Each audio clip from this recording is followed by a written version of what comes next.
Welcome to all. ഇന്ന് നമ്മൾ നോക്കാൻ പോകുന്നത് 6ാം ക്ലാസ്സിലെ സോഷ്യൽ സയൻസ് ആണ് കേട്ടോ. മൂന്നാമത്തെ ചാപ്റ്ററാണ്. നമ്മൾ ഓൾറെഡി 2 ചാപ്റ്റർ എടുത്തു കഴിഞ്ഞു. മൂന്നാമത്തെ ചാപ്റ്ററിൻ്റെ പേര് കേരളം മണ്ണും മഴയും മനുഷ്യനും എന്നാണ് കേട്ടോ. ഈ ചാപ്റ്ററിൽ കേരള ഫാക്റ്റാണ് കൂടുതലായിട്ട് പറയുന്നത്. നമുക്കറിയാമല്ലേ, കേരളത്തിലെ 3 ഭാഗങ്ങൾ, ഭൂപ്രകൃതി ഭാഗങ്ങൾ, മലനാട്, ഇടനാട്, തീരപ്രദേശം എന്നിവയൊക്കെ എപ്പോഴും ചോദിക്കാറുള്ള ക്വസ്റ്റ്യൻസ് ആണല്ലേ. അപ്പോൾ നമുക്ക് കേരളത്തിൻ്റെ അടിസ്ഥാന വിവരങ്ങളായിട്ടുള്ള കുറച്ച് കാര്യങ്ങളാണ് കേട്ടോ 6ാം ക്ലാസ്സിലെ ഈ സോഷ്യൽ സയൻസ് ചാപ്റ്ററിൽ പറയുന്നത്. നമുക്ക് നോക്കാം. കേരളം മണ്ണും മഴയും മനുഷ്യനും അല്ലേ. നോക്കിയേ, വഴി വഴി ഒതുങ്ങി നിൽക്കണം എന്നൊക്കെ പറഞ്ഞിട്ട് എന്തോ ഒരു പച്ചക്കറി കമ്പോളം കാണിക്കുന്നുണ്ട് അല്ലേ. പല സംസ്ഥാനങ്ങളിൽ നിന്നുമാണ് കേരളത്തിലേക്ക് എന്ത് വരുന്നത്, പച്ചക്കറികൾ വരുന്നത് അല്ലേ. അപ്പോൾ അതൊക്കെയാണ് കേട്ടോ ഇവിടെ പറയുന്നത്. മത്തനും വെള്ളരിയും അതുപോലെ തന്നെ കൂമ്പാരായിട്ട് എവിടെ കിടക്കുന്നുണ്ട്, പച്ചക്കറി കമ്പോളത്തിൽ കിടക്കുന്നുണ്ട്. അങ്ങനെ പല പല പച്ചക്കറികളും എവിടെ നിന്നാണ് എത്തുന്നുണ്ടായിരിക്കുക, ആന്ധ്രാപ്രദേശിൽ നിന്നും ഒഡീഷയിൽ നിന്നൊക്കെയാണ് അല്ലേ എത്തുന്നുണ്ടായിരിക്കുക. നോക്കിയേ, മൈസൂരു, ഊട്ടി, മേട്ടുപ്പാളയം, കമ്പം, തേനി, ഒടയൻചത്രം, നാഗർകോവിൽ എന്നിങ്ങനെ കുറേ സ്ഥലങ്ങളുടെ പേരുകൾ അച്ഛന് ഒരു കുട്ടിക്ക് പറഞ്ഞു കൊടുക്കാനുണ്ടോ. എവിടെ നിന്നാണ് ഈ സാധനങ്ങളൊക്കെ എത്തുന്നത്, എവിടെ നിന്നാണ് മൈസൂർ, ഊട്ടി, മേട്ടുപ്പാളയം, കമ്പം, തേനി, ഒടയൻചത്രം, നാഗർകോവിൽ. നമ്മുടെ പ്രധാന ഭക്ഷണമായ അരി എവിടെയാണ്, നമ്മുടെ പ്രധാന ഭക്ഷണമായ അരിയുടെ പങ്കെത്തുന്നത് കൂടുതലും എവിടെയാണ്, സീമാന്ധ്രയിൽ നിന്നും ഒഡീഷയിൽ നിന്നുമൊക്കെയാണ്. എവിടെ നിന്നാണ്, സീമാന്ധ്രയിൽ നിന്നും ഒഡീഷയിൽ നിന്നുമൊക്കെയാണ്. മുളക്, മല്ലി, പയർ, കടല എന്നിവ കേരളത്തിന് പുറത്തു നിന്ന് എത്തുന്ന സാധനങ്ങളാണ് അല്ലേ. നമുക്കറിയാലോ, ഇങ്ങനെ പല പച്ചക്കറികളാണെന്നുണ്ടെങ്കിലും പയർ വർഗ്ഗങ്ങളാണെന്നുണ്ടെങ്കിലും കേരളത്തിൽ നിന്നും പുറത്തുനിന്ന് എത്തുന്ന സാധനങ്ങളാണ്. മുല്ലപ്പൂ, ചെത്തി, ജമന്തി, താമര എന്നിങ്ങനെ കേരളത്തിൽ വിറ്റഴിക്കുന്ന പൂക്കൾ എത്തുന്നതും എവിടെ നിന്നാണ്, പുറത്തു നിന്ന് തന്നെയാണ് അല്ലേ. അതിർത്തിക്ക് അപ്പുറത്ത് നിന്ന് തന്നെയാണ് ഈ പൂക്കളാണെന്നുണ്ടെങ്കിലും അതുപോലെ തന്നെ പച്ചക്കറി ആണെന്നുണ്ടെങ്കിലും പഴങ്ങളൊക്കെ ആണെന്നുണ്ടെങ്കിലും എവിടെ നിന്നാണ് എത്തുന്നത്, പുറത്തു നിന്നാണ് എത്തുന്നത്. നമുക്ക് വേണ്ട പച്ചക്കറി, പലവ്യഞ്ജനങ്ങൾ, പൂക്കൾ തുടങ്ങിയവയിൽ ഭൂരിഭാഗവും അന്യസംസ്ഥാനങ്ങളിൽ നിന്നും കൊണ്ടുവരേണ്ടി വരികയാണ് അല്ലേ. അതെന്തുകൊണ്ടായിരിക്കാം അങ്ങനെ അന്യസംസ്ഥാനത്തിനെ നമ്മൾ ആശ്രയിക്കുന്നത് കൂടുതലായിട്ട്, നമുക്ക് നോക്കാം. ഒരു കാലത്ത് പട്ടണങ്ങളിൽ മാത്രമാണ് ഇത്തരത്തിൽ പുറത്തു നിന്ന് പച്ചക്കറികളും പൂക്കളും ഒക്കെ എത്തിയിരുന്നത്. ഇന്ന് നമ്മുടെ നാട്ടിൻപുറങ്ങളിലും ഇത് തന്നെയാണല്ലേ സ്ഥിതി. ആദ്യമൊക്കെയാണെന്നുണ്ടെങ്കിൽ പട്ടണങ്ങളിൽ മാത്രമാണ് പുറത്തുനിന്ന് പച്ചക്കറിയൊക്കെ എത്തിയിരുന്നത്. പക്ഷെ ഇന്ന് നമ്മുടെ പട്ടണമൊന്നുമില്ല അല്ലേ, പട്ടണമായാലും ഗ്രാമമാണെങ്കിലും സെയിം തന്നെയാണ് അവസ്ഥ. എന്തായിരിക്കും, പച്ചക്കറികളും ഭക്ഷ്യധാന്യങ്ങളൊക്കെ നമുക്ക് തന്നെ കൃഷി ചെയ്യാവുന്നതാണ് അല്ലേ. അപ്പോൾ എന്തൊക്കെയാണ് നമുക്ക് കൃഷി ചെയ്യാനായിട്ട് വേണ്ട സാഹചര്യങ്ങൾ, വളക്കൂറുള്ള മണ്ണായിരിക്കണം, അനുയോജ്യമായ കാലാവസ്ഥ, ജലലഭ്യത, മനുഷ്യാധ്വാനം. എന്താണ് വളക്കൂറുള്ള മണ്ണ്, അനുയോജ്യമായ കാലാവസ്ഥ, ജലലഭ്യത, മനുഷ്യാധ്വാനം എന്നൊക്കെ പറയുന്നതൊക്കെയാണ് എന്തിനു വേണ്ടത്, നമുക്ക് നല്ല നല്ല പച്ചക്കറി വിളകളും ഒക്കെ കിട്ടുന്നതിനായിട്ട് ആവശ്യമുള്ളത് അല്ലേ.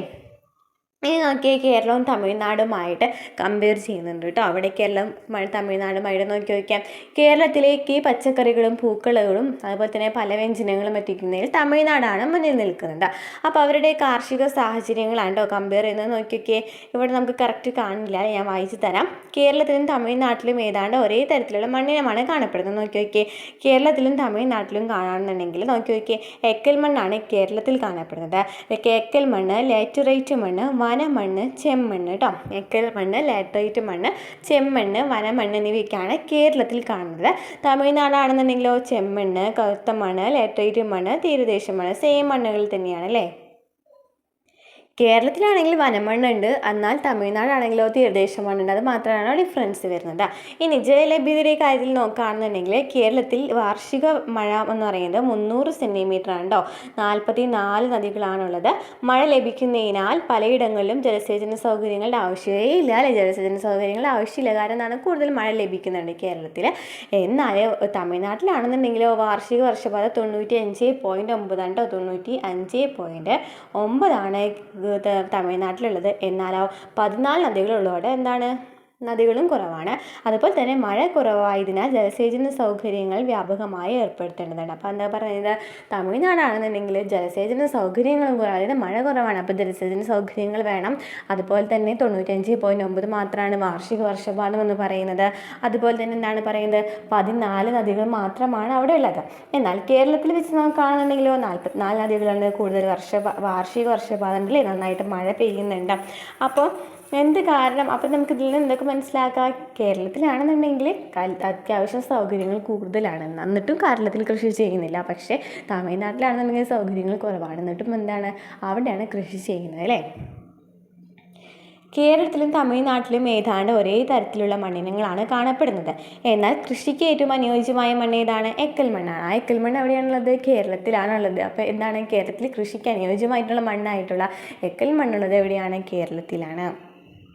മഴയുടെ ലഭ്യതയിലാകട്ടെ നമുക്കറിയാമല്ലേ, കേരളം എന്ന് പറയുന്നത് തമിഴ്നാടിനേക്കാളും മുന്നിലാണ് കേരളം എന്ന് പറയുന്നത്. അതും നമുക്ക് കമ്പയർ ചെയ്തപ്പോൾ മനസ്സിലായി അല്ലേ.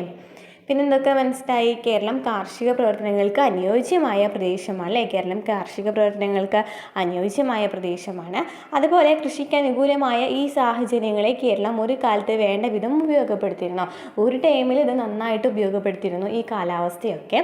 തെങ്ങ്, നെല്ല്, മരച്ചീനി, ചേന, കാച്ചിൽ തുടങ്ങിയ വിളകളെ കൂടാതെ കുരുമുളക്, ഇഞ്ചി, ഏലം തുടങ്ങിയ സുഗന്ധ വിളകളും വളരുന്നതിന് അനുകൂല സാഹചര്യങ്ങളുള്ള നാടാണ് കേരളം എന്ന് പറയുന്നത്. അപ്പോൾ പണ്ടൊക്കെ നന്നായിട്ട് കൃഷി ചെയ്തിരുന്നു അല്ലേ.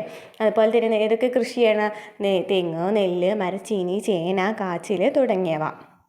അതുപോലെ തന്നെ കുരുമുളക്, ഇഞ്ചി, ഏലം തുടങ്ങിയ സുഗന്ധ വിളകൾക്കൊക്കെ അനുകൂലമായ സാഹചര്യമുള്ളത് എവിടെയാണ്? കേരളത്തിലാണ്. അപ്പോൾ ഇത്രയൊക്കെ ഉണ്ടായിട്ടും എന്താണ് കേരളം കൃഷി ചെയ്യാത്തത് എന്നുള്ളതൊരു ക്വസ്റ്റ്യൻ ആണല്ലേ. അപ്പം നമുക്ക് അടുത്ത് നോക്കാം. കേരളത്തിൻ്റെ ഭൂപ്രകൃതി വൈവിധ്യവും കൃഷിയും നമുക്ക് നോക്കാം കേട്ടോ. കേരളത്തിൻ്റെ ഭൂപ്രകൃതി വൈവിധ്യവും കൃഷിയും. സമുദ്രനിരപ്പിൽ നിന്നുള്ള ഉയരത്തിൻ്റെ അടിസ്ഥാനത്തിൽ കേരളത്തിൻ്റെ ഭൂപ്രകൃതിയെ മലനാട്, ഇടനാട്, തീരപ്രദേശം എന്നിങ്ങനെ തിരിക്കാം. എന്താണ്? സമുദ്രനിരപ്പിൽ നിന്നുള്ള ഉയരത്തിൻ്റെ അടിസ്ഥാനത്തിലാണ് കേരളത്തിൻ്റെ ഭൂപ്രകൃതി എന്തായിട്ട് തരംതിരിക്കുന്നത്? മലനാട്, ഇടനാട്, തീരപ്രദേശം എന്നിങ്ങനെ തിരിക്കുന്നത്.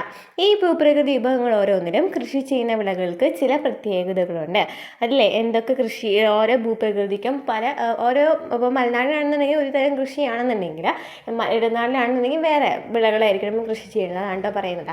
ഈ ഭൂപ്രകൃതി വിഭവങ്ങളിൽ ഓരോന്നിലും കൃഷി ചെയ്യുന്ന വിളകൾക്ക് ചില പ്രത്യേകതകളുണ്ട്. വൈവിധ്യമാർന്ന വിളകൾ കൃഷി ചെയ്യുവാൻ അനുയോജ്യമാണ് നമ്മുടെ ഭൂപ്രകൃതി എന്ന് പറയുന്നത് അല്ലേ. നമ്മുടെ ഭൂപ്രകൃതി ആണെന്നുണ്ടെങ്കിലും, അതുപോലെ മഴയുടെ കാര്യത്തിലാണെന്നുണ്ടെങ്കിലും, കൃഷിയുടെ കാര്യത്തിലാണെന്നുണ്ടെങ്കിലും, ഫലഭൂയിഷ്ഠതയുടെ കാര്യത്തിലാണെന്നുണ്ടെങ്കിലും നമ്മുടെ കേരളമാണെന്നല്ലേ അല്ലേ. എന്നാലും എന്താണ് കേരളത്തിൽ കൃഷി ചെയ്യുന്നില്ല. അപ്പോൾ നോക്കിയേ, കേരളം എന്ന് പറയുന്നതിന് അതിർത്തിയാണ് അല്ലേ കർണാടക, തമിഴ്നാട് എന്ന് പറയുന്നത്. നോക്കി നമുക്ക് നൽകിയിട്ടുണ്ട്. തീരപ്രദേശം എന്ന് പറയുന്നത് 7.5 മീറ്ററിനും കുറവാണ്. ഇടനാട് എന്ന് പറയുന്നത് 7.5-ക്കും 75 മീറ്ററിനും ഇടയിലാണ്. മലനാട് എന്ന് പറയുന്നതോ 75 മീറ്ററും താഴെയാണ്. കൂടുതലാണ്, 75 മീറ്ററിനേക്കാൾ കൂടുതലാണ് മലനാട് എന്ന് പറയുന്നത്. തീരപ്രദേശം എന്ന് വെച്ചാൽ എന്താണ്? തീരപ്രദേശം എന്ന് വെച്ചാൽ എത്രയാണ് വരുന്നത്? 7.5 മീറ്ററാണ് അല്ലേ തീരപ്രദേശം എന്ന് പറയുന്നത്. 7.5 മീറ്ററും കുറവാണ്. 75 മീറ്ററിനും കൂടുതലാണ് മലനാട്. ഇത് രണ്ടിനും ഇടയ്ക്ക് കിടക്കുന്നതാണ് ഇടനാട് എന്ന് പറയുന്നത്. അപ്പോൾ കേരളത്തിൻ്റെയും മലനാട് എന്ന് പറയുന്നത് നമുക്ക് നോക്കാം. കേരളത്തിൻ്റെ കിഴക്കൻ പ്രദേശങ്ങൾ നോക്കിയാൽ മലയാണല്ലേ കൂടുതലായിട്ട്.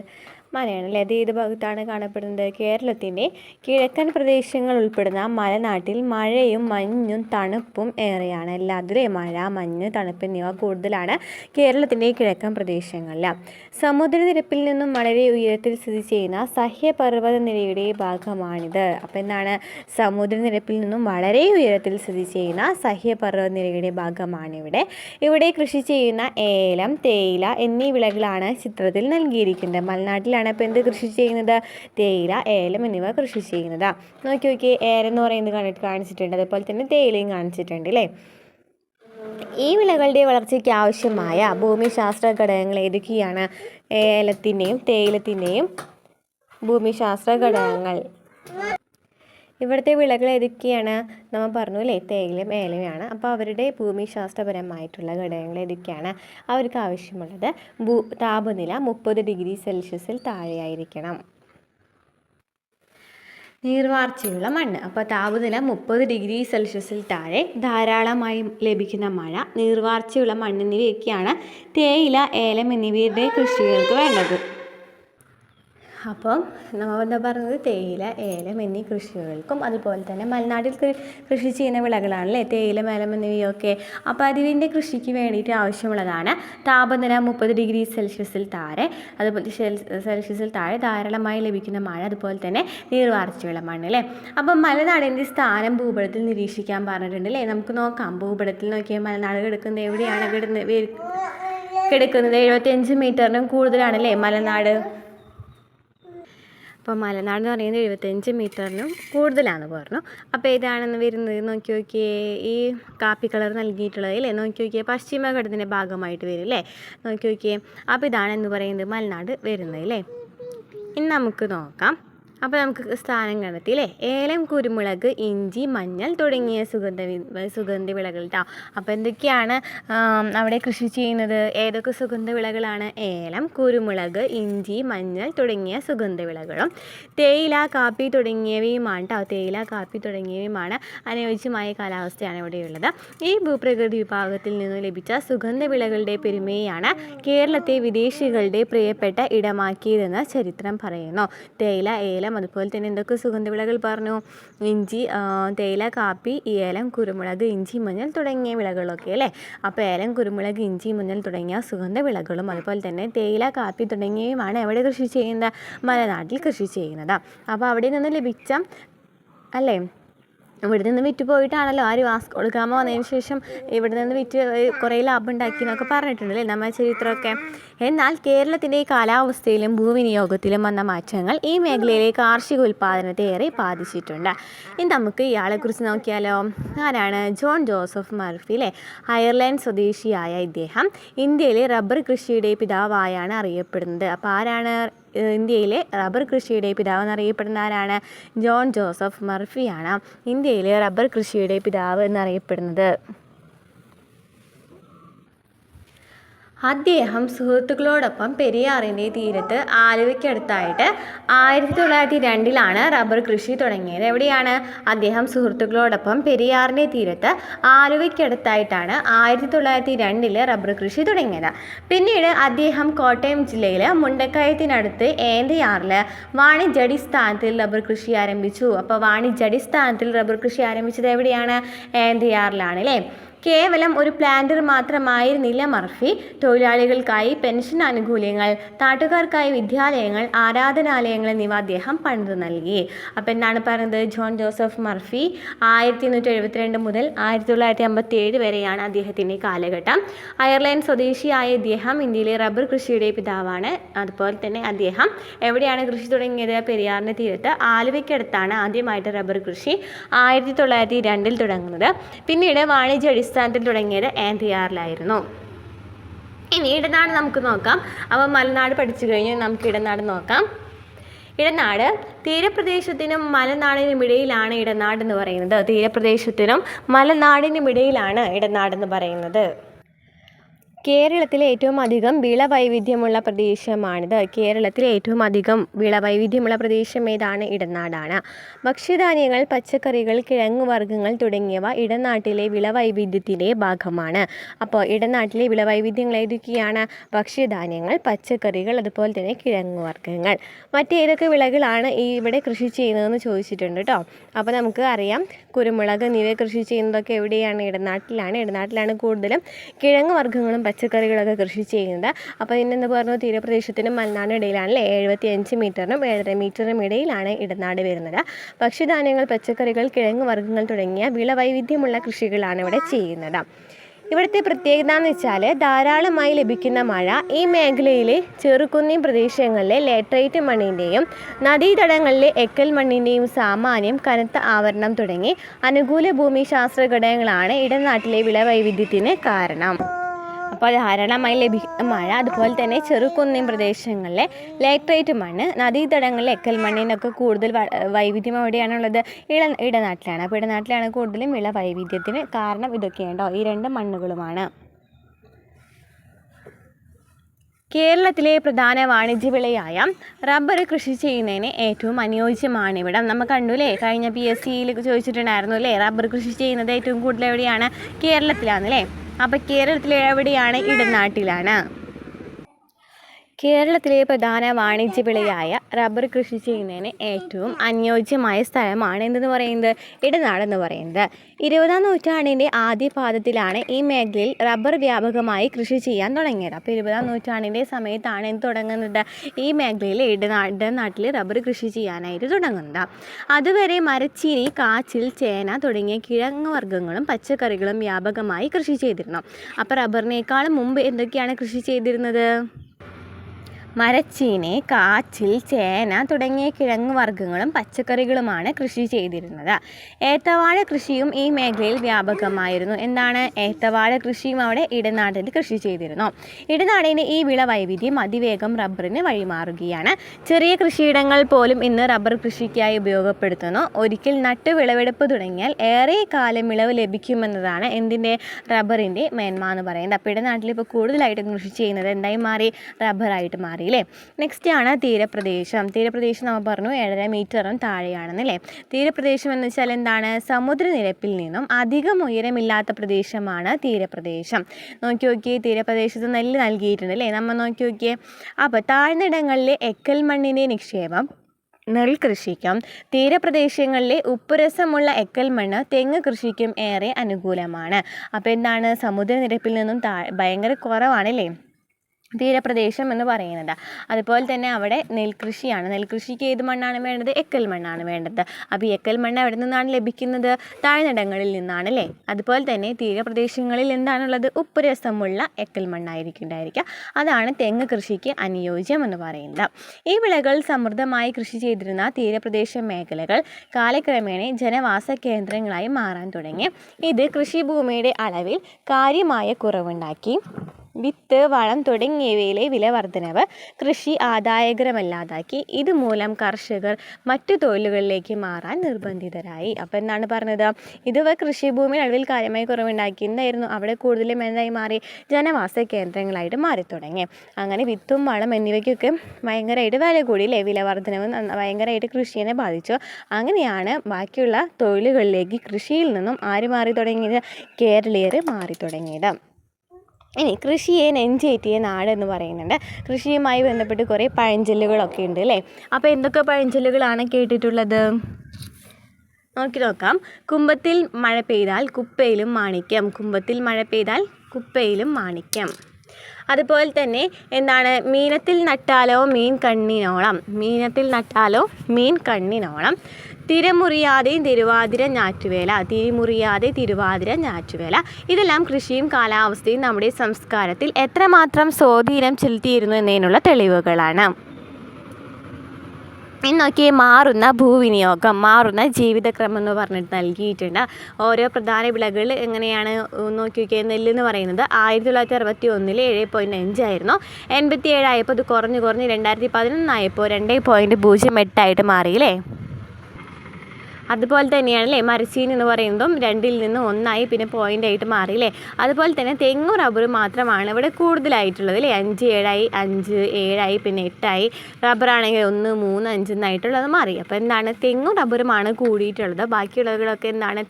നെല്ല്, മരച്ചീനിയൊക്കെ വിളവൈവിധ്യം കുറഞ്ഞു വരികയാണ് ഓരോ കൊല്ലം കൂടുന്തോറും. സംസ്ഥാനത്തിന് എന്ത് കാരണമായിരിക്കാം? നെല്ല്, മരച്ചീനി എന്നീ വിളകളുടെ കൃഷിയിൽ കുറവ് വരുമ്പോൾ എന്ത് സംഭവിച്ചു?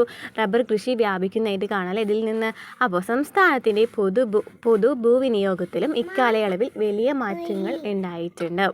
കുളങ്ങളും വയലുകളും മണ്ണിട്ട് നികത്തി മറ്റാവശ്യങ്ങൾക്കായിട്ട് വിനിയോഗിക്കുന്നതും കുന്നിടിക്കലും കുന്നിൻ ചെരുവുകളിൽ അശാസ്ത്രീയമായി കൃഷി ചെയ്യുന്നതുമൊക്കെ ഇന്ന് കേരളത്തിൽ വ്യാപകമായിരിക്കുന്നു അല്ലേ. ഇന്ന് കുന്നിടിക്കലും അതുപോലെ തന്നെ മണ്ണ് നികത്തി വീട് പണികളൊക്കെ എന്താണ് മാറിക്കൊണ്ടിരിക്കുകയാണല്ലേ നമ്മുടെ ജീവിതം എന്ന് പറയുന്നത്.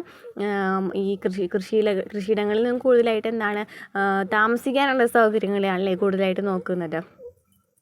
അപ്പോൾ അത് കാരണമാണ് മറ്റു സംസ്ഥാനങ്ങളൊക്കെ നമുക്ക് കൂടുതലായിട്ട് ആശ്രയിച്ച് തുടങ്ങാനുള്ള കാരണമെന്ന് പറയുന്നത്. മാറുന്ന ജീവിതക്രമം. പാടത്തും പറമ്പിലുമൊക്കെ അധ്വാനിച്ചിരുന്നവരായിരുന്നു നമ്മുടെ പഴയ തലമുറ. നൂതന തൊഴിൽ മേഖലകൾ വന്നതോടെ പുതിയ തലമുറയ്ക്ക് കൃഷിയോടുള്ള താല്പര്യം കുറഞ്ഞു. കൃഷിയിൽ നിന്ന് ലഭിക്കുന്നതിനേക്കാൾ വരുമാനം മറ്റു മേഖലകളിൽ നിന്ന് ലഭിക്കുമെന്നതിനാൽ കൃഷി മെല്ലെ ഉപേക്ഷിക്കപ്പെട്ടു. പൊതുവെ കായികാധ്വാനം കൂടുതൽ വേണ്ട കാർഷിക പ്രവർത്തനങ്ങളിൽ നിന്നും മലയാളി പതുക്കെ പിന്മാറാൻ തുടങ്ങി. ഇത് ജീവിത രീതിയിലും ആരോഗ്യ സുരക്ഷയിലും അനവധി മാറ്റങ്ങൾക്ക് ഇടയാക്കി അല്ലേ. അപ്പോൾ എന്ത് കാരണമാണ് മാറി തുടങ്ങിയെന്നാണ് പറയുന്നത്? കൂടുതലും പാടത്ത് പഴയ തലമുറ എന്ന് പറഞ്ഞാൽ പാടത്തും പറമ്പിലൊക്കെ അധ്വാനിച്ചിരുന്നവരായിരുന്നു. പക്ഷേ നൂതന തൊഴിൽ മേഖലകൾ വന്നപ്പോൾ എന്തായി, അതിലോട്ട് എല്ലാവരും മാറി. അങ്ങനെ കൃഷിയോടുള്ള താല്പര്യമൊക്കെ കുറഞ്ഞല്ലേ. പിന്നെ കൂടുതലും വരുമാനം ലഭിക്കുന്നതിൽ നിന്നാണ്, പുതിയ നൂതന വിദ്യകളിൽ നിന്നാണ് കൂടുതലും വരുമാനം ലഭിക്കുന്നത്. അപ്പോൾ കൃഷിയിൽ നിന്നൊക്കെ വരുമാനം കുറവായ കാരണം അങ്ങനെയാണ് കൃഷി മെല്ലെ ഉപേക്ഷിക്കപ്പെടുന്നത്. അങ്ങനെ മാത്രമല്ല, കൃഷിക്ക് നന്നായിട്ട് കായിക അധ്വാനം വേണം അല്ലേ. അപ്പോൾ അങ്ങനെയാണ് പതുക്കെ മലയാളികൾ പിന്മാറാനായിട്ട് തുടങ്ങിയത്. പക്ഷേ അതുകൊണ്ട് എന്തുണ്ടായി, പല ജീവിതക്രമങ്ങളിൽ മാറ്റം വന്നപ്പോൾ എന്ത് സംഭവിച്ചു, കുറേ രോഗങ്ങളും കൂടിയില്ലേ.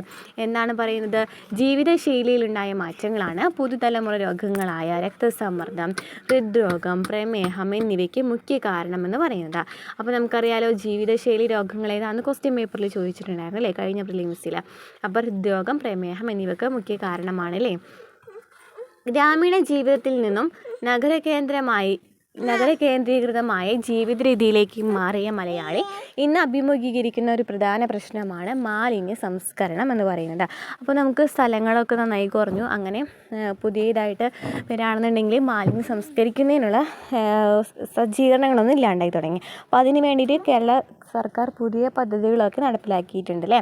ഗ്രാമീണ ജീവിതത്തിൽ നിന്നും നഗര കേന്ദ്രീകൃതമായ ജീവിത രീതിയിലേക്ക് മാറിയ മലയാളി ഇന്ന് അഭിമുഖീകരിക്കുന്ന ഒരു പ്രധാന പ്രശ്നമാണ് മാലിന്യ സംസ്കരണം. ഗ്രാമങ്ങളിൽ പോലും മാലിന്യ സംസ്കരണ സംവിധാനങ്ങൾ അപര്യാപ്തമാണ്. വീട്ടിലെ മാലിന്യങ്ങൾ അവിടെ തന്നെ സംസ്കരിച്ച് ജൈവവളമാക്കാനും പച്ചക്കറി തോട്ടങ്ങളിലും കൃഷിയിടങ്ങളിലും ഉപയോഗിക്കാനുമുള്ള പുതിയ പദ്ധതികളുണ്ട് അല്ലേ. മാലിന്യം ദുർഗന്ധം വമിക്കാതെ സംസ്കരിക്കാൻ ഇന്ന് നിരവധി മാർഗ്ഗങ്ങൾ പ്രചാരത്തിലുണ്ട് അല്ലേ. പച്ചക്കറികളൊക്കെ മണ്ണിര കമ്പോസ്റ്റ് തയ്യാറാക്കുക അല്ലേ. വീട്ടിലെ മാലിന്യങ്ങളൊക്കെ ഉപയോഗിച്ച് നമുക്ക് മണ്ണിര കമ്പോസ്റ്റ് തയ്യാറാക്കുക, അതുപോലെ തന്നെ ബയോഗ്യാസ് പ്ലാന്റ് നിർമ്മിക്കുക എന്നിവയൊക്കെ എന്താണ്, നല്ല നല്ല കാര്യങ്ങളാണ് അല്ലേ. വീട്ടിൽ തന്നെ ചെയ്യാവുന്ന ചിലവ് കുറഞ്ഞ കാര്യങ്ങളാണ്.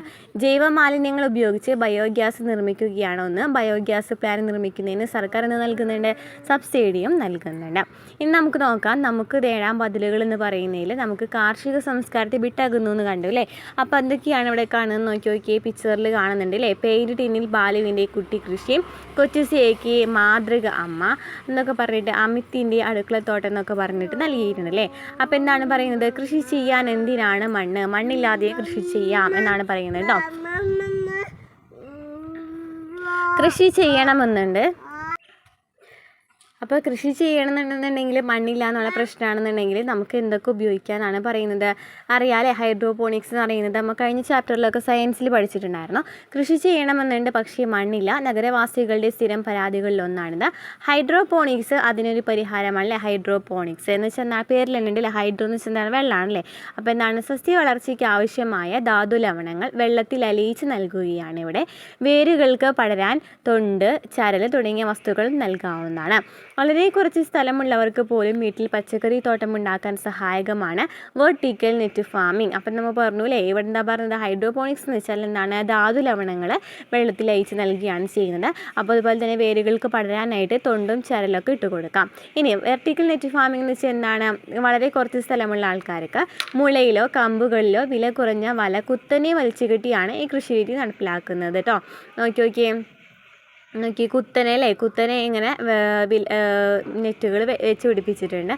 അങ്ങനെ മുളയിലോ കമ്പുകളിലോ വില കുറഞ്ഞ വല കുത്തിനെ വലിച്ചു കെട്ടിയാണ് ഈ കൃഷി രീതി നടപ്പിലാക്കുന്നത്. ഇങ്ങനെയാണ് പയറും പാടവലൊക്കെ മുകളിലേക്ക് പടരുന്നത്. അപ്പോൾ അവിടെ സ്ഥലക്കുറവ് പ്രശ്നമാകുന്നില്ല. ഇനി കുട്ടനാട്ടിലെ ആദ്യത്തെ പരിസ്ഥിതി സൗഹൃദ കർഷകരിൽ ഒരാളാണ് PG തോമസ് എന്ന് പറയുന്നത്. PG തോമസ് എന്ന് പറയുന്നത് നെൽകൃഷിയാണ്. അദ്ദേഹം തന്നെ കാർഷിക പരീക്ഷണം നടത്തിയിട്ടുണ്ടായിരുന്നത് നെൽകൃഷിയിലായിരുന്നു. എങ്ങനെയാണ്, ചാണകം, ഗോമൂത്രം, പാടത്തെ മണ്ണ് തുടങ്ങിയവ പ്രത്യേക അനുപാതത്തിൽ കൂട്ടിക്കലർത്തി ഏതാനും ദിവസം അടച്ചു മൂടി വെച്ചു. ഈ മിശ്രിതം നെൽച്ചെടികൾക്ക് മീതെ വീശി ഒഴിച്ചു. ജൈവമിശ്രിതമായതുകൊണ്ട് ചെടിയിൽ വീണാലും കുഴപ്പമില്ല. 15 ദിവസം വീതം ഇടവിട്ടത് 3 തവണ ആവർത്തിച്ചു. ആരോഗ്യത്തോടെ വളർന്ന നെൽച്ചെടികളിൽ നിറയെ കതിര്. രാസകൃഷി ചെയ്ത മറ്റു പാടങ്ങളിലൊക്കെ ഏക്കറിന് 2.5 ടൺ നെല്ല് കിട്ടിയപ്പോൾ താമസ് ചേട്ടന് കിട്ടിയത് എത്രയായിരുന്നു, 3 ടണ്ണ് നെല്ലായിരുന്നു. അപ്പോൾ എന്താണ്, ജൈവ കാർഷിക രീതി ഉപയോഗിച്ചിരുന്നു എന്നാലേ പറയുന്നത്. ഈ മാതൃകകളിൽ ചിലതെല്ലാം അനുകരണീയമാണ്. ഇതിലൂടെ നമുക്ക് നമ്മുടെ നഷ്ടപ്പെട്ട കൃഷിയെ പൂർണ്ണമായും തിരിച്ചു പിടിക്കാനാവില്ലെങ്കിലും മണ്ണിനെ നിലനിർത്താനാവും. മണ്ണിൻ്റെ നീർവാർച്ചയും പ്രകൃതിയുടെ കുളിർമയും തിരിച്ചു പിടിക്കാനായാൽ തന്നെ അത് വലിയൊരു നേട്ടമാണ്. ഇനി സർക്കാരിൻ്റെ പ്രോത്സാഹനം എന്ന് പറയുന്നുണ്ട്. ചില നൂതന കൃഷി രീതികൾ ഏതൊക്കെയാണെന്ന് നമുക്ക് നോക്കാം. ഓക്കെ, ഹരിതഗൃഹ കൃഷിയിലെ ഗ്രീൻ ഹൗസ് ഫാമിംഗ്. ഹരിതഗൃഹ കൃഷി എന്ന് വെച്ചാൽ ഗ്രീൻ ഹൗസ് ഫാമിംഗ്. കൊടും തണുപ്പുള്ള ഇടങ്ങളിൽ വിളകൾ നശിച്ചു പോകാതിരിക്കാനായി സ്ഫടിക മേൽക്കൂരയുള്ള മുറികളിൽ അവയെ വളർത്തുന്ന രീതിയാണ് ഹരിതഗൃഹ കൃഷി എന്ന് പറയുന്നത്. എന്താണ് ഹരിതഗൃഹ കൃഷി എന്ന് പറയുന്നത്? Green house farming. കൊടും തണുപ്പുള്ള ഇടങ്ങളിൽ വിളകൾ നശിച്ചു പോകാതിരിക്കാനായിട്ട് സ്ഫടിക മേൽക്കൂരയുള്ള മുറികളിൽ അവയെ വളർത്തുന്ന രീതിയാണ് ഹരിതഗൃഹ കൃഷി എന്ന് പറയുന്നത്. ഇനി എന്താണ് കൃത്യത കൃഷി? പേരിൽ തന്നെ ഉണ്ടല്ലേ, കൃത്യമായിട്ട് ഇടവേളകളിൽ കൃഷി ചെയ്യണം. Precision farming. ഓരോ പ്രദേശത്തെയും മണ്ണിനും വിളയ്ക്കും ഓരോ സമയത്തും ആവശ്യമായ പരിചരണം, വെള്ളം, മഴ എന്നിവ കൃത്യമായ അളവിൽ നൽകുന്ന കൃഷി രീതിയാണിത്. പച്ചക്കറി കൃഷിക്ക് അനുയോജ്യമായ നീർവാർച്ചയും സൂര്യപ്രകാശവും ലഭിക്കുന്ന ഏത് സ്ഥലവും കൃത്യത കൃഷിക്ക് പ്രയോജനപ്പെടുത്താം. അപ്പോൾ ഇത് നമ്മൾ പറഞ്ഞത് ഹരിതഗൃഹ കൃഷി എന്ന് വെച്ചാൽ നല്ല തണുപ്പുള്ള സ്ഥലങ്ങളൊക്കെ ആണെന്നുണ്ടെങ്കിൽ സ്ഫടിക മേൽക്കൂര വെച്ചിട്ട് കൃഷി ചെയ്യുന്നതിനെയാണ് എന്ന് പറഞ്ഞത് നമ്മൾ ഹരിതഗൃഹ കൃഷി എന്ന് പറയുന്നത്. കൃത്യത കൃഷി എന്ന് വെച്ചാൽ കൃത്യമായ ഇടവേളകളിൽ ഇങ്ങനെ മാറി മാറി കൃഷി ചെയ്യുക അല്ലേ, മാറി മാറിയിട്ട് ആവശ്യമായ പരിചരണം കൊടുക്കാം. ഇനി ഫെർട്ടിഗേഷൻ എന്ന് വെച്ചാൽ എന്താണ്? ഫെർട്ടിഗേഷൻ എന്ന് വെച്ചാൽ വെള്ളവും വളവും കണികാരൂപത്തിൽ ഡ്രിപ്പറുകളിലൂടെ നൽകുന്ന രീതിയാണ് ഫെർട്ടിഗേഷൻ എന്ന് പറയുന്നത്. പൂർണ്ണമായും വെള്ളത്തിൽ ലയിക്കുന്ന രാസവളങ്ങൾ ഉപയോഗിക്കുന്നത് കൊണ്ട് ചെടികൾക്ക് അവ വേഗത്തിൽ വലിച്ചെടുക്കുവാൻ കഴിയില്ലേ. ചെറിയ ചെറിയ കണികാരൂപത്തിൽ ഡ്രോപ്സ് ആയിട്ട് കൊടുക്കുകയാണ് ചെയ്യുന്നത്. അപ്പോൾ പെട്ടെന്ന് ഈ രാസവളങ്ങളൊക്കെ ആഗിരണം ചെയ്യുവാനായിട്ട് പറ്റും. സർക്കാരിനെ പ്രോത്സാഹനം നോക്കാം. കേരളത്തിൻ്റെ കാർഷിക പാരമ്പര്യം തിരിച്ചുപിടിക്കുവാനായിട്ട് സർക്കാരിൻ്റെ നേതൃത്വത്തിൽ നിരവധി പദ്ധതികൾ ആവിഷ്കരിച്ചിട്ടുണ്ട്. ജനങ്ങളെ കൃഷി ചെയ്യാൻ പ്രോത്സാഹിപ്പിക്കുന്ന നിരവധി സ്കീമുകൾ സർക്കാർ തലത്തിലുണ്ട്.